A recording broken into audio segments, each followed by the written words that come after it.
Olá, seguidores do Diálogo Diplomático. Estamos de volta para refazer a live de ontem. Ontem deu tudo errado, quer dizer, vamos fazer hoje a live que devia ter sido ontem. Eu cheguei a fazer a live, mas deu tudo errado, vários problemas técnicos. Como eu brinquei ontem, problema de BIOS, como a gente fala aí no Brasil, né? Mas hoje aqui estamos para continuar e como sempre a live vai ficar disponível aqui no Instagram, vai estar na nossa série de vídeos no Instagram e vai também para o YouTube e para o Facebook do Diálogo Diplomático. Antes de mais nada, antes da gente começar, por favor, me avisem, tudo certo com o som, vocês estão me ouvindo, tá tudo bem?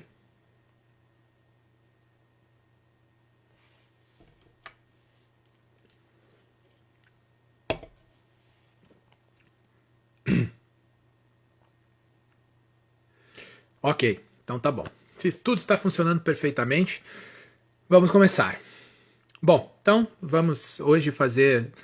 Temos aqui um déjà vu, né? Como a gente costuma falar, porque no ano passado eu fiz uma live com o mesmo título, chamada CACD Suspenso, o que fazer, né? Depois da suspensão do concurso estava marcado para agosto do ano passado. E estamos aqui de novo falando sobre a suspensão do CACD. Acho que até que a suspensão, no caso atual, é uma expressão um pouco equivocada, porque, ao contrário do que aconteceu no ano passado, em que o concurso foi suspenso ainda esperando algum tipo de resolução, neste ano o concurso foi suspenso com data marcada. Então nós tivemos 6 semanas de adiamento do calendário, né? Então, na verdade, o CACD agora ele está mais para ter sido adiado do que para ter sido necessariamente suspenso. Claro, né? Todo mundo, isso gera bastante incerteza nos candidatos, mas acho que é importante que todo mundo tenha em mente que essa incerteza não existe só para quem está fazendo a prova. Essa incerteza também existe para quem está realizando a prova, né? Então, essa é uma incerteza que atinge também a instituição. Então, é preciso que as pessoas tenham essa clareza, tenham em mente que a suspensão do CACD e as mudanças no calendário, elas não são feitas com nenhuma intenção de fazer nenhuma maldade ou de sacanear ninguém ou de prejudicar ninguém, né? As coisas têm circunstâncias, né? Acho que essa é a definição do que do que a gente costuma chamar de problema de força maior, né?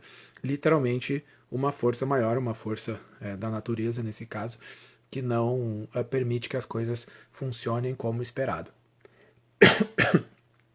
Desculpe. Dito isso, né, temos que pensar então o que fazer diante dessa instabilidade, né, no calendário, que infelizmente ninguém tem controle do que está acontecendo. Como eu disse na live. Só um minuto, desculpem.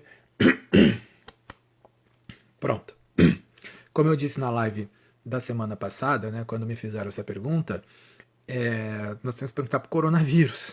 Nós não tem como ter certeza do que vai acontecer ou do que ou do que não vai acontecer até maio. Muito embora eu particularmente prefira ser otimista e ache que até maio a situação vai ter melhorado, né? Não, obviamente não se solucionado completamente, porque é cientificamente impossível que isso aconteça em 2 meses, mas eu tô torcendo aqui, tenho o wishful thinking de que a situação vai ter melhorado bastante em maio.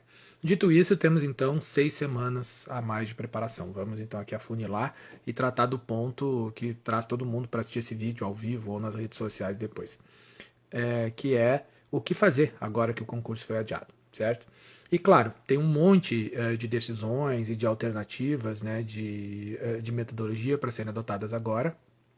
Algumas delas são, inclusive, são muito instintivas, né? São as primeiras a serem adotadas pelos candidatos, mas eu, como sempre, estou aqui para falar o que eu acho, o que eu considero, né, diante da minha experiência no treinamento de candidatos ao CACD, o que eu considero que seja o mais eficiente, o que eu considero que seja o mais correto, ainda que não existam regras universais que se apliquem para todo mundo.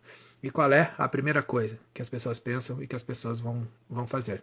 Bom, então, eu estava fazendo uma revisão de alta intensidade para a prova de 11 de abril, certo? Agora eu tenho até 30 de maio. Portanto, eu tenho mais tempo. O que eu vou fazer? Eu vou pegar esse cronograma que eu estou fazendo e eu vou esticar esse cronograma até 30 de maio. Não. Não, não. Esse é o primeiro erro. Esse é exatamente o que você não pode fazer para otimizar o seu estudo, certo? Vamos imaginar, fazendo as minhas analogias aqui, né? Que eu gosto de fazer para ilustrar nesses vídeos de rede social. Vamos imaginar que nós estamos aqui numa corrida, certo? E obviamente a corrida se define por quem faz o mesmo percurso em menos tempo, certo? Nesse momento, nós estamos numa circunstância que se você está agora estudando em alta intensidade, você pode dar 2 voltas na pista. Ou você pode desacelerar e dar uma volta na pista só. E é nesse ponto que eu quero chegar. Se você, nesse momento, é um candidato que está com seu estudo afunilado para o TPS, para o próximo TPS, e você está entrando nesse próximo TPS com a intenção e com o objetivo de disputar uma aprovação na primeira fase, não tome a atitude de simplesmente esticar o seu cronograma até a semana de 30 de maio. O que você tem que fazer é mantenha o seu cronograma como ele está, com a mesma intensidade possível até a semana de 11 de abril. Concluída essa etapa, se começa um segundo cronograma para as outras 6 semanas em que você vai tentar de novo fazer um percurso de alta intensidade de ponta a ponta em todas as matérias na medida do possível, evidentemente. Claro que esse segundo cronograma, essa segunda revisão, não precisa ter necessariamente as mesmas ênfases, né? Você não precisa fazer necessariamente as mesmas listas, ler necessariamente os mesmos livros. Mas é importante que você passe de novo por todas as matérias. Porque uma das coisas que se aprende por bem ou por mal na preparação para o CACD, e não adianta, cedo ou tarde você vai aprender isso, óbvio tem várias formas de chegar nesse caminho, né? É que não tem jeito de você fixar os conteúdos e de você conseguir fazer a cobertura que você precisa, principalmente do núcleo central de tópicos e do núcleo duro de conteúdos do CACD, sem que você faça a repetição, certo? Você precisa repetir, você precisa passar várias vezes pelas mesmas coisas para que as coisas fiquem fixadas, certo? Principalmente para uma prova objetiva, onde vai estar testada muito a sua capacidade de interpretação, mas muito também a sua capacidade de memorização e de reconhecimento de fatos e de regras, certo? Você vai para a prova de português, se você não tiver uma boa memorização e um bom reconhecimento das regras de gramática, você não vai acertar as questões de gramática. Você vai para a prova de inglês, se você não tiver vocabulário memorizado, né, como você vai resolver? Se você não tiver as regras claras na sua cabeça, como você vai interpretar as questões. Okay? Como você chega numa questão de história do Brasil e você quer responder a questão se você não tem na sua cabeça quais são os fatos, ou pelo menos, não necessariamente qual é a data, né, dos fatos, mas qual é a cronologia, qual é a ordem dos fatos, como eles aconteceram. Certo? Se você não tiver essas coisas claras na sua cabeça, a tendência é que você erre o item, ou que você entre numa coisa de loteria. Quer dizer, você faz um reconhecimento geral do tópico, mas você não tem certeza sobre os detalhes. Vai para a política internacional, pior ainda, porque você tem muito mais temas e muito mais detalhes, e muito mais tópicos. Você pode acabar se perdendo num labirinto, né, se afundando em cada um desses tópicos, e não estudando vários outros. Vamos lá para economia, mesma coisa. Você está em economia, se você não souber as regras básicas, os princípios básicos, não conhecer as equações básicas, como é que você vai conseguir reconhecer os princípios e dar as respostas? Como você responde uma questão de população, por exemplo, em geografia, se você não tiver noção dos dados de crescimento da população mundial do Brasil? Né, ou pirâmide demográfica, ou o conceito de espaço. Se você não tiver memorizado qual é o conceito de espaço, como você vai responder uma questão, um item para escolher uma alternativa sobre o conceito de espaço? Direito, né, vamos para direito. Se você não tiver noção básica de quais são por exemplo, quais são as fontes de direito internacional, como você vai responder uma questão sobre isso? Agora, por que eu estou dizendo tudo isso? Porque a única forma de você ter essas coisas fixadas, e eu peguei aqui coisas que são só temas assim, bem centrais de cada matéria. Se você não tiver essas coisas fixadas na sua memória, você não vai conseguir responder bem a prova. E qual a forma de você fixar essas coisas na memória? É você fazer repetição, bater e rebater, bater e rebater. É evidente, e essa é uma dúvida normal que ocorra, é óbvio que é impossível você cumprir todo o programa em profundidade até 11 de abril, e, de novo, é impossível você cumprir todo o programa em profundidade até entre 11 de abril e 30 de maio.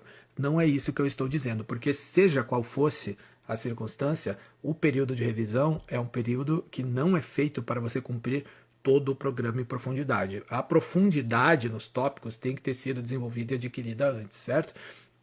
Mas a partir do momento que nós estamos aqui na revisão, você precisa dar uma volta, você precisa ir de ponta a ponta, passando pelo núcleo duro de todas as matérias, ok?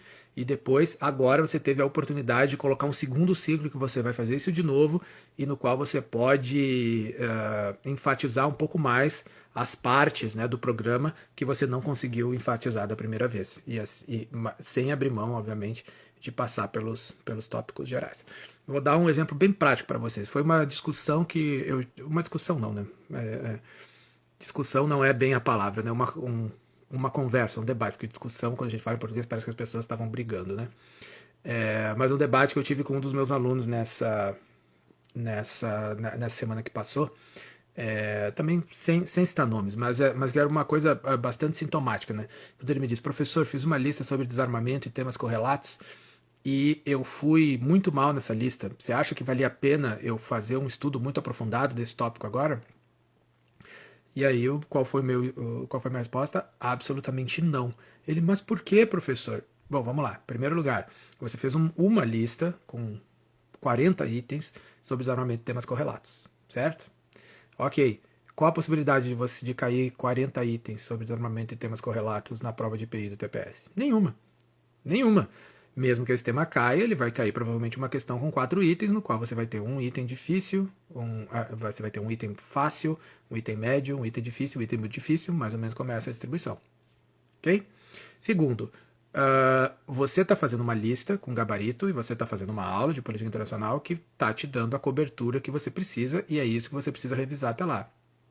Certo? E terceiro e por último, estamos aqui, nesse caso, nesse exemplo, nós estamos falando de política internacional, que você tem 200 tópicos diferentes que você pode fazer doutorado em cada um. Se você for para o próximo tópico e descobrir que você não domina todos os detalhes dele também, o que vai acontecer? Você vai querer fazer um doutorado nesse tópico também, e assim você não sai do lugar, certo? Você não chega no ponto. Então, qual é o ponto aqui? Você precisa se concentrar em passar por todos esses tópicos, fazer a revisão das suas listas, tentar, obviamente, memorizar o máximo de detalhes que você puder, mas progredir e dar a cobertura. Porque quando você chegar na prova de política internacional, no TPS, que vai ter 12 questões de 4 itens cada um, muito possivelmente você vai ter 12 temas diferentes. Talvez até mais, né? Porque uma questão pode se envolver em 2 temas, né? Mas vamos facilitar aqui para dar uma média matemática. Você vai ter 12 temas com 4 questões em cada um, certo?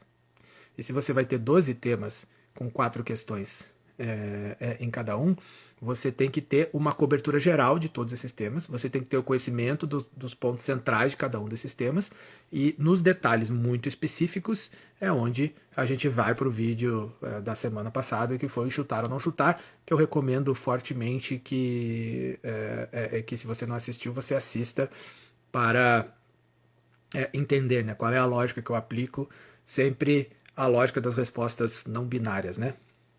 Porque não existe resposta binária para a sua preparação no CSD, certo? Portanto, o mais importante aqui, a mensagem que eu quero deixar para vocês é: não desacelere. Se você está no ritmo agora, não desacelere o seu estudo. Se você desacelerar o seu estudo, o prejuízo é seu. Esse é o momento de afundar o pé no acelerador, de 2 voltas na pista. Para quem chegou depois aqui, no início do vídeo, você pode assistir depois, tem aqui a analogia da pista de corrida que eu fiz. Você pode dar 2 voltas na pista, enquanto os seus concorrentes talvez deem uma volta só. E é nesse ponto que vocês precisam se concentrar, certo? Aí vocês podem falar: professor, mas os cursos esticaram as aulas, os cursos e tal. Eu entendo e acho completamente compreensível, né? Porque ficou com um calendário completamente imprevisível. Entretanto, contudo, todavia, não obstante, não esqueçam que o estudo de vocês não é feito só pelo cronograma dos cursos e das aulas que vocês estão fazendo. Evidentemente, você tem os cursos e as aulas para fazer, pelos quais vocês pagaram, provavelmente com excelentes professores e com excelentes materiais que vocês podem e vão utilizar. Mas o estudo de vocês vai além da aula e o estudo de vocês vai além do segmento desse cronograma, certo? E aqui eu remeto ao primeiro vídeo que eu fiz nessa série, que é o vídeo sobre metodologia, como organizar a revisão para o TPS, como fazer essa distribuição, considerando 3 casos, né, que você tem tempo integral para estudar, e você tem tempo parcial para estudar, você tem muitos recursos financeiros disponíveis, ou se você não tem muitos recursos financeiros disponíveis, isso aqui é uma discussão só, né, que é o que você pode fazer, o que você pode pagar, o que você não pode pagar. Então, essa série de vídeos aqui trata de absolutamente tudo que você precisa para organizar a sua preparação da melhor forma possível, pensando claramente em qual é o seu caso, porque não existem regras universais que se apliquem a todos os candidatos, certo? Ainda mais em circunstâncias como as de hoje, né, em que nós temos aí uma diferença enorme, né? Nas condições materiais, mas ao mesmo tempo a gente tem uma certa homogeneidade no acesso, né, aos recursos que não existia. Por exemplo, quando eu fiz a prova, não existia. Não existia. Não existia nenhum curso online quando eu fiz a prova ainda. Eu estou entregando a minha idade aqui, mas não faz tanto tempo assim, né? Então, em 2007 não existia nenhum curso online para o CSD. Os cursos online começaram em 2008, 2009, devagarinho, em outros formatos. O primeiro curso online completo, total, com aulas completas totais, usando essas plataformas de webinar, fui eu que criei com o Atlas em 2009, né, porque é o modelo predominante hoje, foi o primeiro a fazer na época e não estou exagerando nem mentindo, foi isso mesmo. E naquela época, se você quisesse estudar, né, se sentir realmente preparado para o CSD, você se mudaria para Brasília, para o Rio ou para São Paulo, né, e estudando nos outros lugares, você ia ter que simplesmente meter a cara nos livros e estudar sozinho, que foi basicamente o que eu fiz, né, e acabei passando, e várias pessoas que estavam nos centros, no centro do país, não passaram. Tá. Agora, por que isso? Porque o que define a sua aprovação é muito mais a organização do seu estudo, o seu esforço, né, e fazer as coisas corretamente, muito mais do que quais recursos você está acessando, certo? Não é como ir na academia que você acha. Bom, tem até um vídeo ótimo do Porta dos Fundos sobre isso, né? Que é você vai na academia, paga a matrícula e aí você acha que você vai começar a emagrecer só porque você pagou a matrícula na academia. Você não vai, você não faz a esteira, você não faz o exercício, você está pagando lá e você acha que você vai emagrecer. Então é a mesma coisa com o estudo. Não adianta só, eu estou pagando pela aula, estou fazendo a aula, tenho esse ótimo professor aqui, mas eu não faço o meu esforço extra, então você vai ficar atrás das pessoas que fazem o esforço extra. É isso que vai acontecer e é isso que vocês precisam ter em mente, certo? Então, para fechar, repetindo mais uma vez, não desacelere o seu estudo. Em vez de um ciclo só, complete seu ciclo até o 11 de abril, faça um segundo ciclo que não fique tão dependente das aulas que você vai fazer. Como não ficar tão dependente das aulas? Leitura, acesso ao material que você já usou dessa primeira revisão, listas de exercícios e mesmo materiais de aula, anotações que você tenha feito, que na revisão é o momento certo de usar, né, com bastante força. E aulas que você já tenha gravado, que você tenha assistido, que você tenha acesso para fazer a repetição dos tópicos, certo? Para ver a metodologia de como fazer a distribuição de tempo, remeto aqui, e até vou pedir depois aqui para o pessoal que administra a rede social colocar na descrição desse vídeo o link para o primeiro vídeo dessa série, que é o vídeo de como organizar os estudos e a revisão para o TPS, certo? E com isso, então, encerro aqui a minha pregação e abro para as perguntas de vocês, se vocês tiverem alguma pergunta para fazer agora.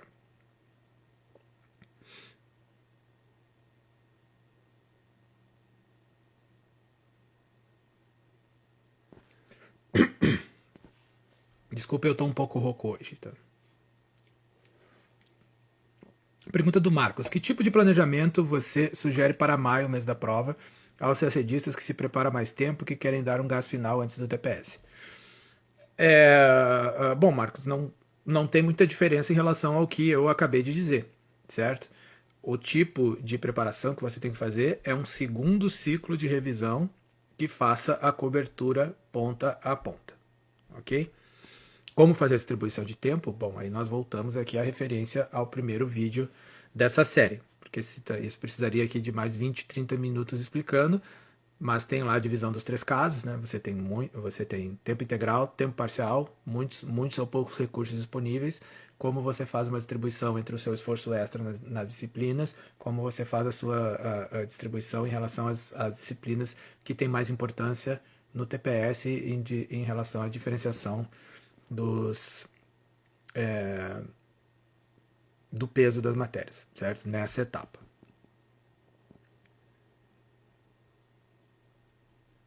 Ok? Mais alguma pergunta, pessoal?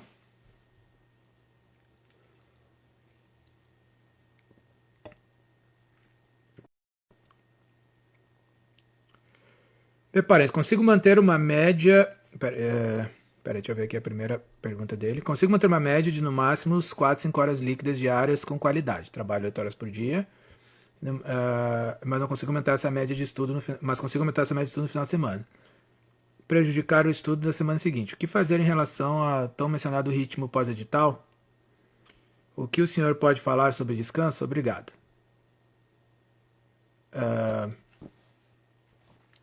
Bom, então respondendo a pergunta aqui do B. Paranhos.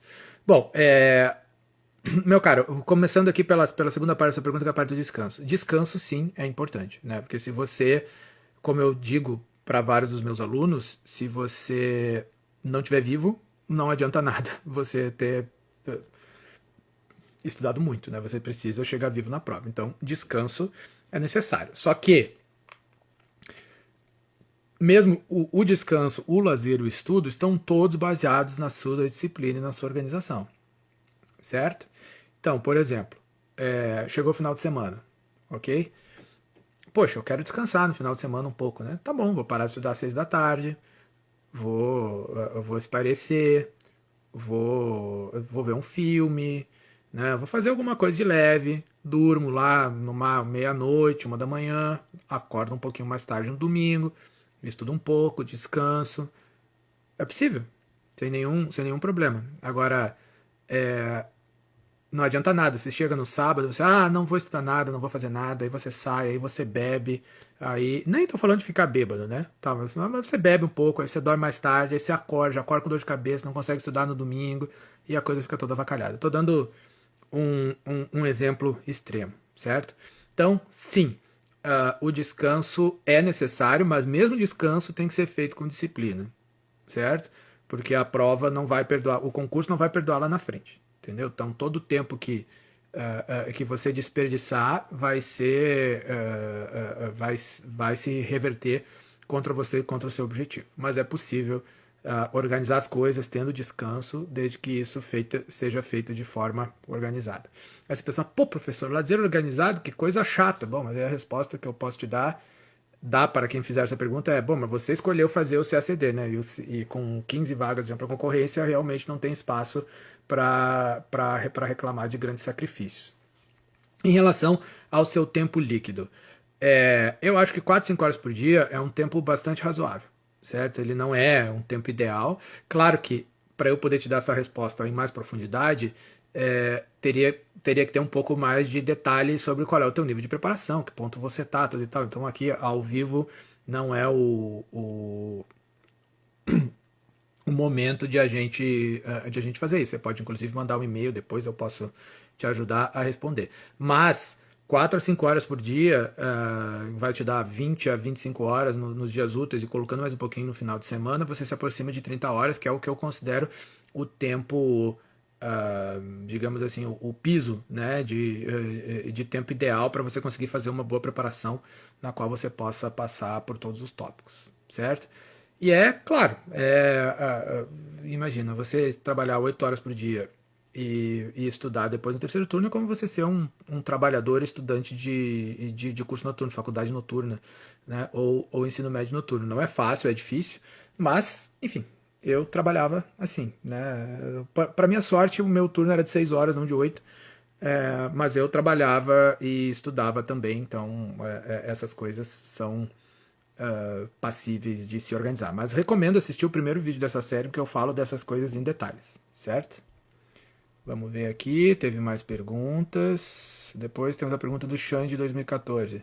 Existe um modelo exemplar de fichamento para o CACD ou qualquer outro concurso? Não, não existe esse modelo exemplar. Inclusive, Xande, recomendo que você assista ao segundo vídeo dessa série, que é o Fichar ou Não Fichar, que eu discuto exatamente sobre fichamentos, as utilidades dos fichamentos, os tipos de fichamentos e por que eu, particularmente, não acredito que fichamento deveria ser a prioridade do estudo. Não é que eu acho que os fichamentos são completamente inúteis, nunca devam ser usados, mas por que eu acho que o fichamento não é a melhor estratégia, especialmente a curtíssimo prazo, certo? Mas não existe um modelo exemplar de fichamento que sirva para o CACD ou qualquer outro concurso. No CACD muito menos, porque imagina, como eu poderia ter um modelo exemplar de fichamento que sirva para português, inglês, francês, espanhol, política internacional, direito, economia, geografia, história mundial, direito interno. São matérias que demandam conhecimentos e habilidades totalmente distintas entre si, e mesmo que a gente adotasse fichamento como um padrão de metodologia, não daria para ter um fichamento que servisse para todas essas matérias, certo? Então isso é importante você ter em mente, ok? Deixa eu ver se temos mais alguma pergunta aqui. Dr. Marcel Pereira, meu ciclo de 4 meses com História Mundial, História do Brasil, Português e Inglês e Geografia com 6 horas diárias, segunda a sexta, é bom assim?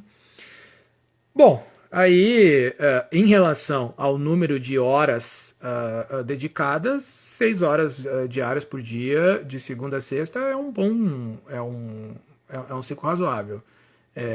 Ao longo do ano, né, pensando assim a longo prazo, sim, chegando mais perto da prova, eu incluiria os finais de semana e colocaria um pouquinho mais de horas, né?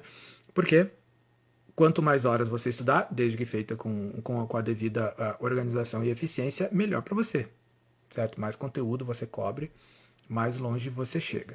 Quanto a você ter o bloco de quatro matérias para depois fazer outro bloco de 4 matérias, isso é um outro papo que valeria uma discussão um pouco mais profunda, porque eu acho que você dividir o ano, né, por tentar estudar em profundidade 4 matérias primeiro e 4 matérias depois, para depois revisar lá no final, não é a melhor metodologia. Eu acho que você precisa ir repetindo ao longo do tempo. Mas isso não quer dizer que não possa funcionar de jeito nenhum, ok? De novo, tudo isso depende da sua circunstância, de qual é o seu nível nas matérias, quanto tempo você estuda, quantas vezes você já passou por elas, informações que eu não tenho aqui para te dar essa resposta detalhada, mas que, de novo, eu disse, você pode escrever um e-mail e eu posso te responder um pouco sobre isso, tentar te ajudar, certo? Bom, pessoal, acho que é isso. Acabaram as perguntas, espero ter ajudado, deixando claro para vocês aqui que o meu papel infelizmente, é de dizer para vocês o que eu acho que vai ajudá-los, não necessariamente a resposta que a gente quer ouvir, né? Algumas vezes as coisas podem coincidir, né? E muitas vezes coincidem. Mas eu estou aqui para ajudar e para tentar ajudá-los a entrar no caminho certo da preparação. Certo? E aí, quem tiver mais perguntas, algum pouquinho de dúvida, pode colocar aqui nos comentários desse vídeo. Pode colocar nos comentários do vídeo do YouTube, pode colocar no grupo do Diálogo Diplomático no Facebook, na página do Diálogo Diplomático no Facebook, ou escrever um e-mail para contato@dialogodiplomático.com. Certo? E com isso, então, encerramos a nossa live de hoje. Semana que vem tem mais. Certo? Um abraço e boa tarde.